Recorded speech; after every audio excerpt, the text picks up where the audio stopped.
eu entendo perfeitamente todas as restrições, né? O governo está muito emparedado, tem uma série de restrições do Congresso, tem o arcabouço fiscal, mas eu acho que a gente está precisando, sim, de alguns gestos a mais para a comunidade científica, para as universidades, porque, afinal de contas, foi uma comunidade que ele sempre é ali, né? Sempre combatendo o negacionismo e os negacionistas, sempre defendendo a ciência. Então, eu acho que a gente está precisando realmente de um apoio maior.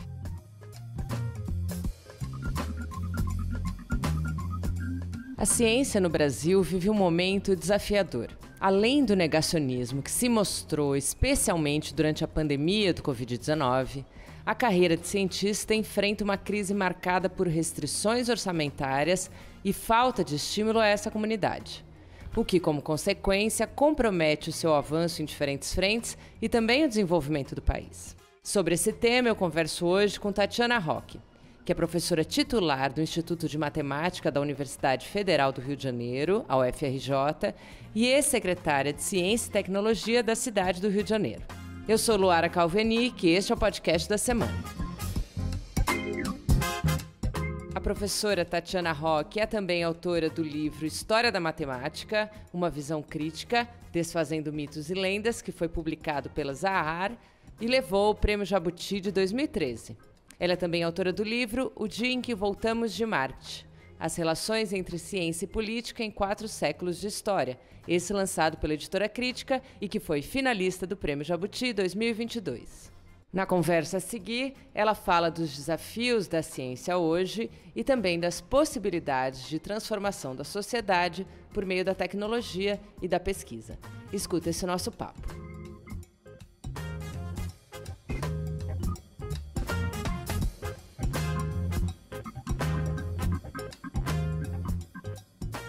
Professora, obrigada por estar aqui com a gente hoje. Obrigada, Luara. Prazer estar aqui com vocês. Hoje a gente vai falar aí do momento atual da ciência, enfim, de futuro, de presente. E no seu livro, O Dia em que Voltamos de Marte, Relações Político-Científicas, você lembra que a gente vai precisar de muita ciência e de muita tecnologia para que exista futuro, né? Mas não uma coisa que me chamou a atenção, mas você não fala do futuro relacionado à ideia de progresso tradicional, né? Então eu queria que você falasse um pouco dessa relação entre ciência, tecnologia e futuro. Quando a gente pensa em futuro, hoje, eu acho que a gente pensa em 2 coisas, né? Primeiro, nas mudanças climáticas, que é algo que está realmente colocando em risco o nosso futuro. E, em segundo lugar, na inteligência artificial.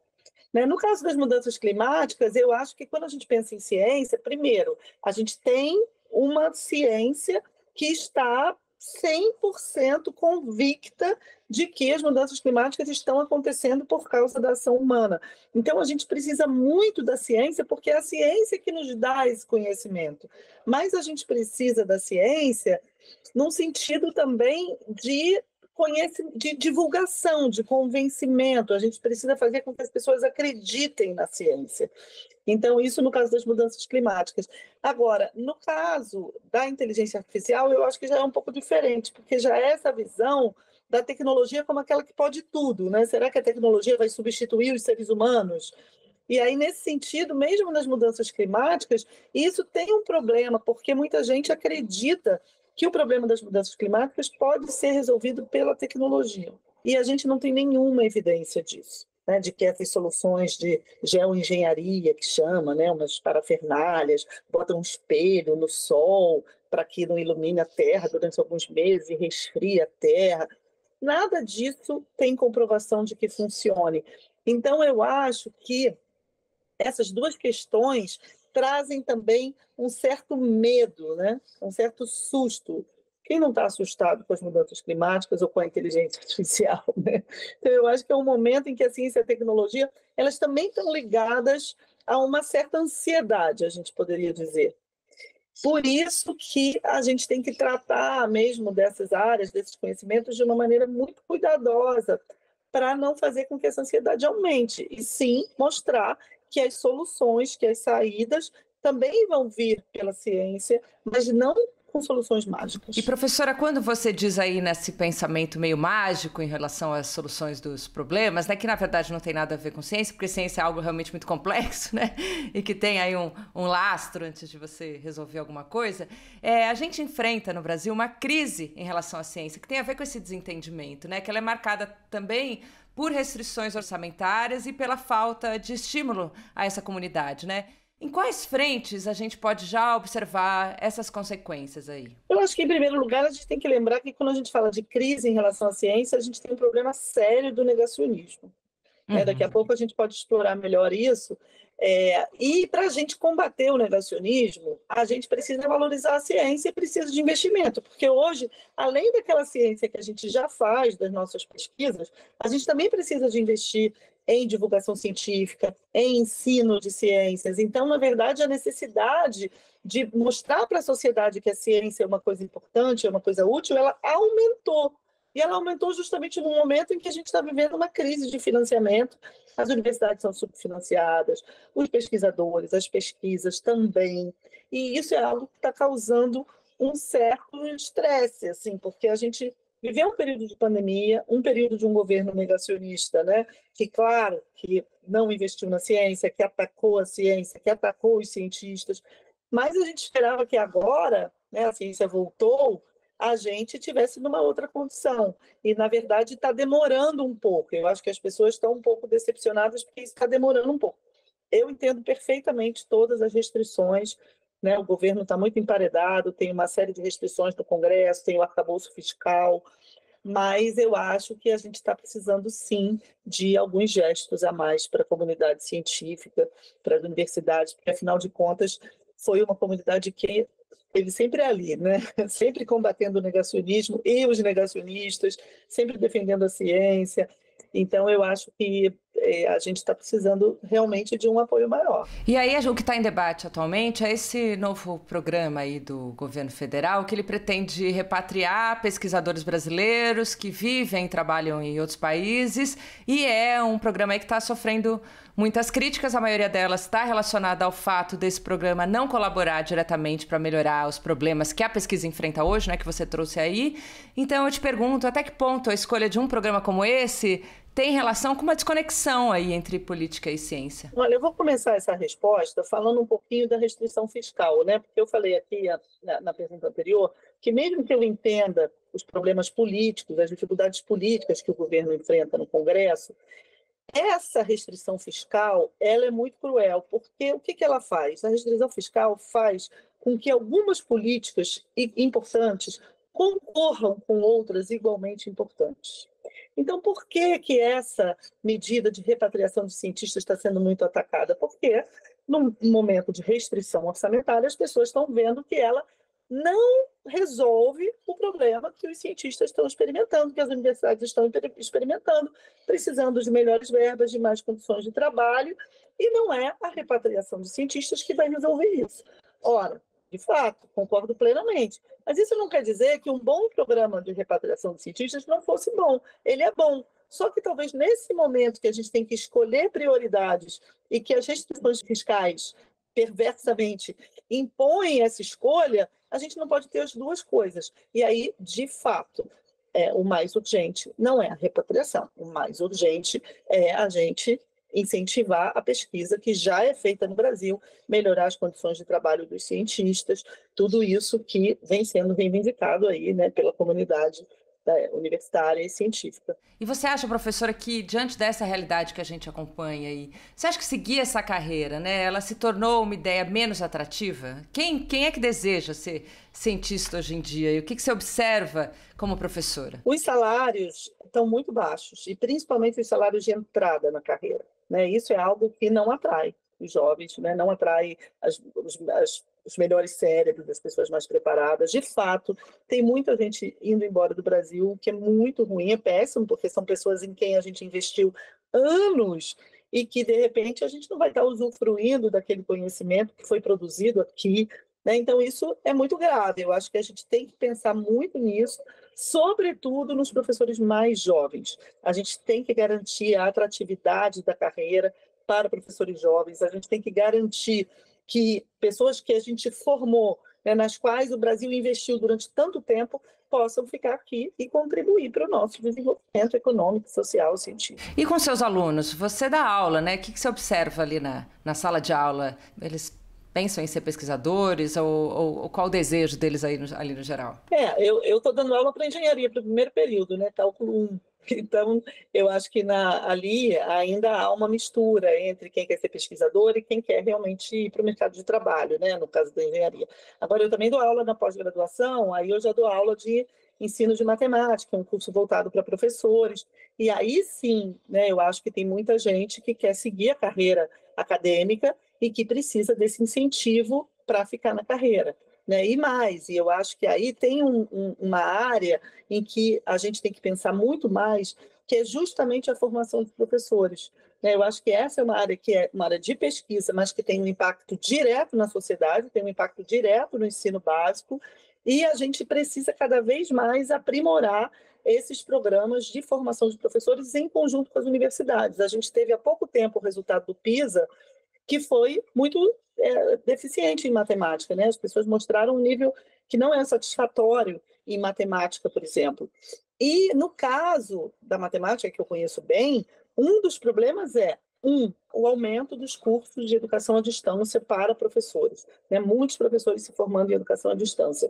E 2, em universidades ruins, né? Mesmo que não seja à distância, em universidades ruins. Então, a gente precisa, sim, uma força-tarefa para que nossas melhores universidades, que são, sobretudo, as públicas, encampem essa missão de formação de professores para a gente ter um impacto direto na melhoria do ensino. Mas, para isso, claro que a gente precisa, mais uma vez, de investimento. Essa educação à distância de professores é um problemão, né? Muitos professores que eu entrevisto aqui trazem isso. E fora a qualidade, né? Porque muitas vezes tem muita universidade que oferece educação à distância de má qualidade, porque a educação à distância, ela pode ser de boa qualidade, não é um mal em si. O problema é que essas universidades privadas que só visam o lucro, muitas vezes elas querem economizar fazendo uma educação à distância de má qualidade. E isso tem comprometido, sim, a qualidade do ensino. Pensando aí no futuro, né? Pensando nos futuros cientistas, você tem acompanhado iniciativas de ensino mais direcionadas a essas novas gerações e que você acharia legal compartilhar conosco? Iniciativas globais mesmo que atraem essa geração do futuro? Então, eu acho que tem algumas iniciativas que são muito interessantes, do meu ponto de vista, que são aquelas que enxergam o ensino como algo transdisciplinar, né? Que ensina a partir das questões que a gente vive no nosso tempo. Se a gente pegar, eu tenho até uma parte do meu livro que fala sobre isso, né? Se a gente pegar as mudanças climáticas são um problema de que área? É matemática, é física, é geografia, é biologia, é ciências sociais, é filosofia, né? Então, assim, é muita coisa. Então, como a gente, diante de desafios que são tão transversais, vai continuar ensinando a partir de caixinhas, né? Então, eu acho que todo esse ensino, que hoje já existe em várias escolas, no Brasil também, em outros países, mas é esse ensino que ensina a partir de problemas, de questões, de projetos em que se permite essa transdisciplinaridade maior. Eu acho que essa é uma iniciativa interessante, mas uma segunda é o foco na tecnologia, né? Realmente, eu acho que existe uma qualificação em tecnologia que é sinônimo de empoderamento, de cidadania. As pessoas, se não tiverem acesso primeiro, acesso à própria tecnologia de boa qualidade, e segundo, a uma formação em que elas possam lidar com a tecnologia, elas vão ficar para trás do ponto de vista da própria cidadania, porque hoje a tecnologia atravessa tudo, né? Eu estava conversando aqui com amigos que são artistas, por exemplo, apavorados que várias etapas da produção artística, cinematográfica, já é feita com programas de inteligência artificial, né? E como é que a gente pode lidar com isso? A gente pode lidar com isso, primeiro, claro, regulando todo esse mercado, que também não é assim, né? Mas também criando uma economia mais voltada para a produção e para a integração da tecnologia com a produção artística, cultural, etc. Eu, por exemplo, quando estava na Secretaria de Ciência e Tecnologia, a gente impulsionou muito a área de games, né? A gente fundou a primeira arena gamer pública do Brasil, ali na nave do conhecimento do Engenhão, e também o incentivo a empreendimentos nessa área de games. E agora teve, por exemplo, o Marco Legal dos Games. E games é uma área interessante porque, justamente, o Brasil ele produz muita coisa, mas produz muita coisa que serve às grandes produtoras de games. Então, por exemplo, tem empresas especializadas em fazer o desenho do bonequinho do jogo tal, né? Isso é no Brasil. Mas a gente não domina muitas das etapas desse mercado, né? Então, isso é uma coisa que a gente pode avançar muito. Ao invés de ter só esses prestadores de serviços para as grandes empresas, a gente conseguir chegar numa produção mais elaborada e que aí sim gera emprego, gera integração em tecnologia.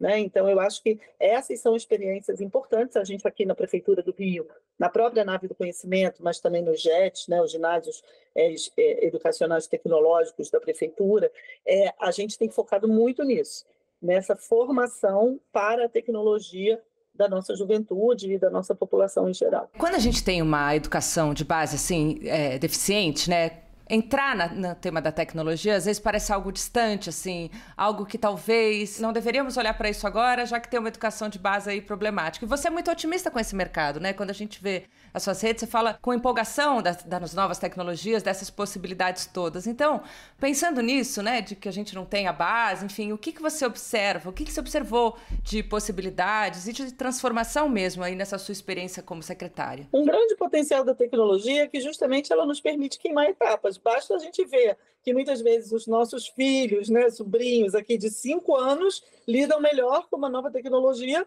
do que a gente aqui, eu, no caso, 50 a mais. Eles têm muito mais facilidade. Então, eu acho que se a gente começa cedo e faz a coisa de uma maneira organizada, né, claro que não é só assim. Por exemplo, agora teve a proibição de celulares nas escolas. Eu acho uma medida, a princípio, acertada, porque não é assim que a gente vai ficar com nossos jovens, adolescentes, crianças, com a cara vidrada no celular, né? Os médicos já mostraram que isso traz uma série de prejuízos. Então, é lidar com a tecnologia, sim, mas de uma forma produtiva, né? Integrada no ensino, como parte do processo de ensino. E isso é muito importante. E nisso, eu acho que a gente consegue queimar etapas, sim, principalmente do ponto de vista da formação. Quando estive à frente da secretaria, a gente tem as naves do conhecimento, que são equipamentos muito potentes. E, assim, é uma coisa incrível, porque são equipamentos em lugares muito vulneráveis. Muitas vezes você chega numa favela do Rio, não tem nada, você cruza assim a favela e tem, né, todas aquelas coisas que tem nas favelas do Rio, que são um pouco assustadoras, e quando você chega lá no meio, tem uma nave do conhecimento. São equipamentos mesmo da Prefeitura do Rio, grandes, enormes, muito bem equipados, com uma arquitetura arrojada, muito bonitos, e com computadores, óculos de realidade virtual, drone, e cursos de tecnologia, e também algumas iniciativas de empreendedorismo, inovação. Então, ali a gente vê desde crianças, adolescentes jogando, o que é muito bom também. Por quê? Porque jogar também é uma maneira de aprender.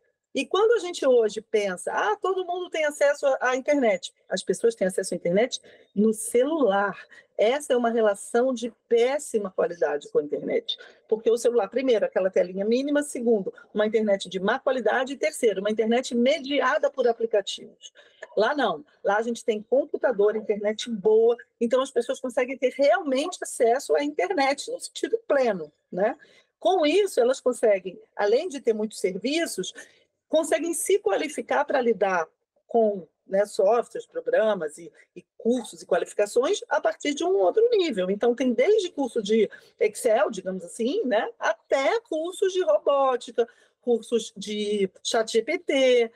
Então, tudo isso faz parte dessa formação e são muitos casos realmente assim, emocionantes, né, de pessoas que fizeram curso na Nave do Conhecimento e conseguiram um emprego melhor, ou montaram o próprio negócio e hoje conseguem, né, ter uma vida melhor a partir da tecnologia, e tudo isso em lugares muito vulneráveis. A gente expandiu essas naves, a gente já tem bem mais, temos naves satélites, navezinhas, a gente fez um monte, porque a gente viu que realmente é uma forma de democratizar a tecnologia. Sim, eu tenho aqui um dado que eu li recentemente, de que 81% dos jovens de 11 a 14 anos na Europa jogam videogame. Então, não adianta fugir, né, professora? É transformar, esse é um dado europeu, né? É transformar isso que já está dado numa possibilidade de ensino também, né? Exato, integrar isso no ensino, né? Fazer com que essa curiosidade que eles têm. A gente inaugurou uma nave satélite, que são naves do conhecimento menores, atreladas aos CIEPs, aqui no Rio, né? Então, nesses lugares, é bom que a gente já tenha os estudantes ali. Então, faz fila na porta para eles jogarem, né? Muitas vezes eles querem só jogar, mas jogar já é um contato com a tecnologia de uma outra forma. Eu fui lá uma vez e perguntei: quem aqui já manuseou um notebook? Ninguém. Era assim, um conjunto de jovens de 10, 11 anos, ninguém nunca tinha visto um notebook. Então, por quê? Porque tudo no celular. Essas pessoas só têm acesso no celular. Então, claro que as possibilidades são muito limitadas. A gente precisa multiplicar essas possibilidades, né? Essa questão do acesso, da inclusão digital, a gente às vezes acha que está resolvido no Brasil, mas não está. Quer ver um outro exemplo interessante? Terceira idade. A gente tem curso de informática básica para terceira idade. As pessoas, né, que vão lá, pessoas já mais velhas, que normalmente têm muita dificuldade de lidar com o computador, elas saem de lá empoderadíssimas, porque às vezes para você ter acesso até um programa do governo, você precisa mandar um e-mail, você precisa de um aplicativo. E essas pessoas não sabem, aí depende de um filho, depende de um sobrinho. Você precisava ver as senhoras falando: não, agora eu não dependo mais de ninguém, eu agora já sei, eu sou computadorizada. É maravilhoso, sim, uma coisa de empoderamento mesmo, né?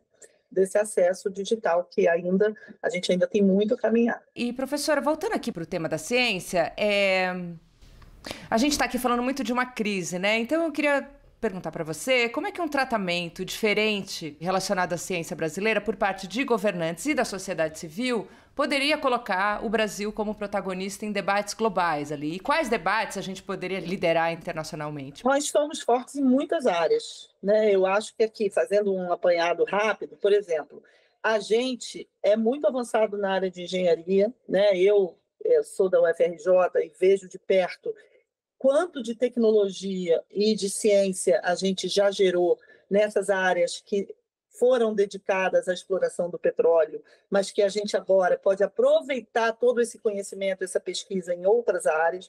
A gente tem um conhecimento enorme também nas áreas de saúde, nas áreas de vacina, de produção de fármacos, né? Todas essas áreas biológicas, a gente tem um conhecimento enorme.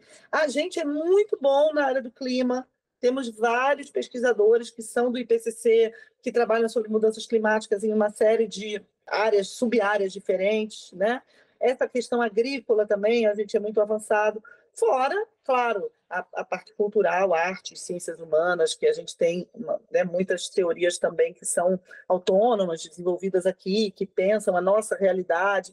Então, eu acho que tudo isso a gente teria que investir mais com um projeto estratégico, não é só investir, né? A gente tem muita essa ideia, a ciência pura ou a ciência diretamente aplicada em algo comercial, empresarial, mercadológico. Eu acho que não é nem uma coisa nem outra. Eu acho que a gente tem um papel estratégico aí da ciência e da tecnologia para um projeto de desenvolvimento mesmo, né? E aí desenvolvimento do país, mas também desenvolvimento das cidades, que podem ser a grande solução para os nossos problemas, inclusive econômicos e sociais. Por exemplo, muita gente tem falado hoje em dia dessa ideia de Green New Deal, né? O novo acordo verde. O que tem de novo nessa ideia? Essa ideia é o seguinte, é que, a partir da própria necessidade de adaptar o nosso mundo, as nossas cidades, à transição verde, vai se gerar uma economia. E essa economia vai gerar emprego e vai gerar renda. Então, por exemplo, se a gente tem que fazer a transição energética, a gente precisa adaptar os edifícios, a gente precisa adaptar as cidades. E isso gera uma economia, porque a gente vai precisar contratar pessoas, contratar empresas, fundar empresas, criar empresas para fazerem isso. Então, isso tudo pode gerar uma nova economia que aumente a nossa riqueza, né, que gere crescimento e, portanto, reduz as desigualdades, gere oportunidades de emprego, renda, etc. Essa ideia, eu acho que ela tem que estar no centro do nosso modelo de desenvolvimento, porque são as próprias tentativas de encontrar soluções para esses problemas tão desafiadores que a gente vive, que vão gerar a possibilidade de uma nova economia. E, nesse sentido, eu acho que as cidades têm um papel muito estratégico, porque é nas cidades que a gente implementa as estratégias que a gente chama de adaptação, né? A gente tem a mitigação, que é a diminuição das emissões, mas a gente precisa adaptar, preparar nossas cidades para os impactos das mudanças climáticas, para a utilização das novas tecnologias da inteligência artificial, para pensar nessas soluções, para utilizar a ciência para resolver problemas dos territórios, problemas das cidades, sobre os quais a gente já tem conhecimento, mas a gente ainda falta implementar todo esse conhecimento que a gente acumulou. Então, tudo isso vai ser feito a partir das cidades. Eu acho que elas vão ter um papel muito importante no futuro. A cidade, então, é o lugar de você pensar caminhos possíveis para um futuro melhor? Isso parece um pouco contraditório. Por quê?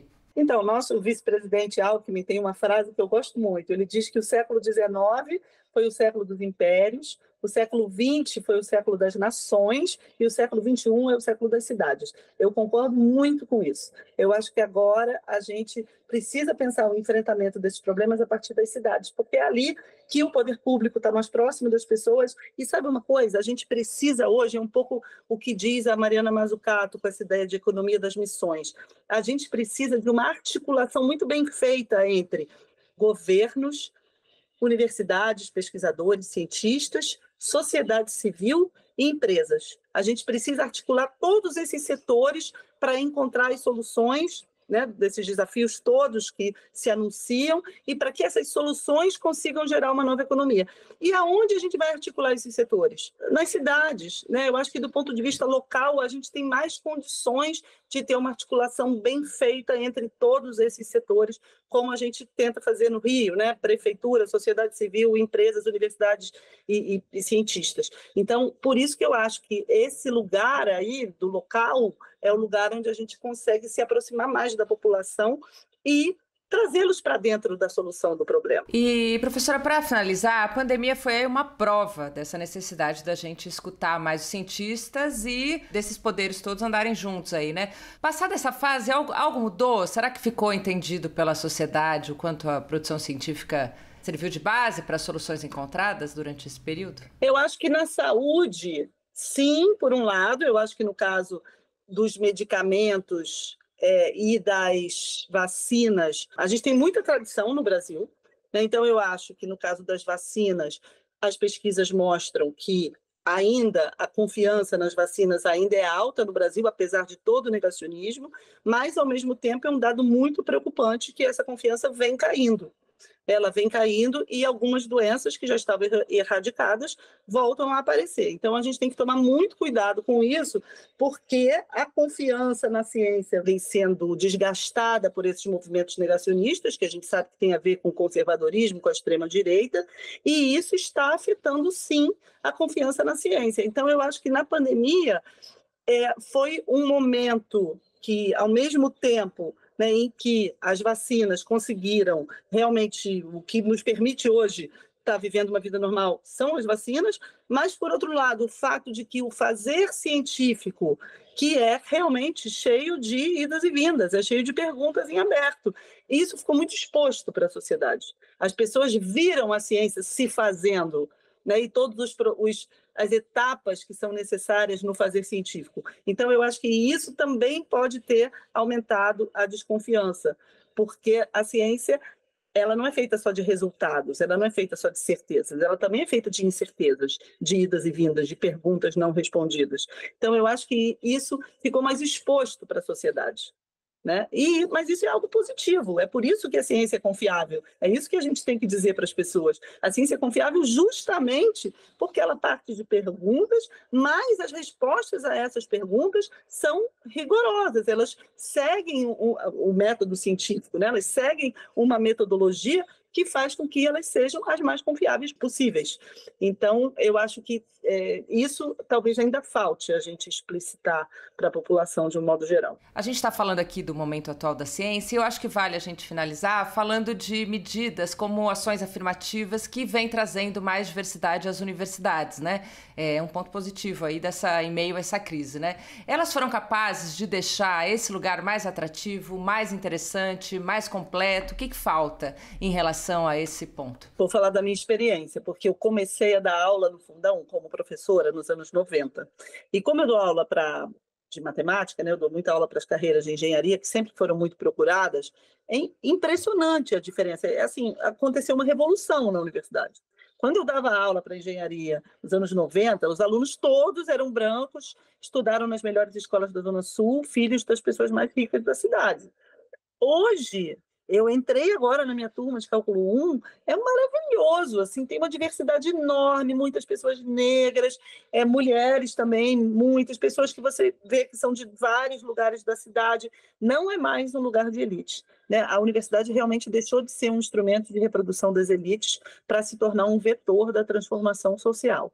Agora, para isso se manter assim, a gente precisa de investimento, porque a gente precisa de políticas de permanência. Esses estudantes, eles precisam de assistência estudantil, alojamento, bandejão, tudo isso é fundamental, senão essas pessoas não vão permanecer na universidade.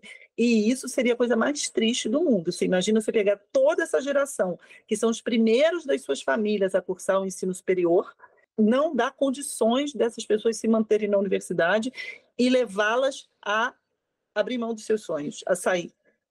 É muito triste, né? Eu acho que isso já está acontecendo um pouco, e isso é uma das maiores razões que me levam a seguir aí realmente nessa luta por maiores investimentos, pelas condições, né, na universidade, que elas fiquem boas e que a gente consiga mantê-la assim, diversa, ainda mais, claro que ainda falta, sempre falta, mas já fez muita diferença. Muito obrigada, professor, ótimo falar com você. Super obrigada, foi um prazer.